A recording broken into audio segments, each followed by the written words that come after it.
பிள்ளைடி பிள்ளைடி இதுப்பா ஒண்ணு சக்கரம். என்ன பண்றீங்க ரெண்டு பேரும்?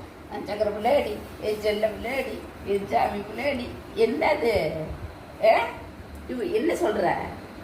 என்ன சொல்றீங்க? அம்மா பிள்ளையா நீங்க? அம்மா பிள்ளையா நீங்க?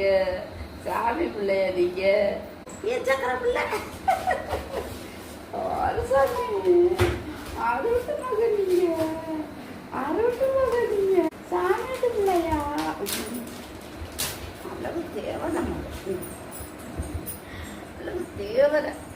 என்ன உங்க தாமரை இங்க தூங்குதா? உங்க தாமரை தூங்குதா? தங்கச்சி தூங்குதாடி? இருக்கு தாமரை இரு, தாமரைன்னு கூப்பிடுவோம். தாமரை தாமரை தாமரை தாமரை பத்தியா?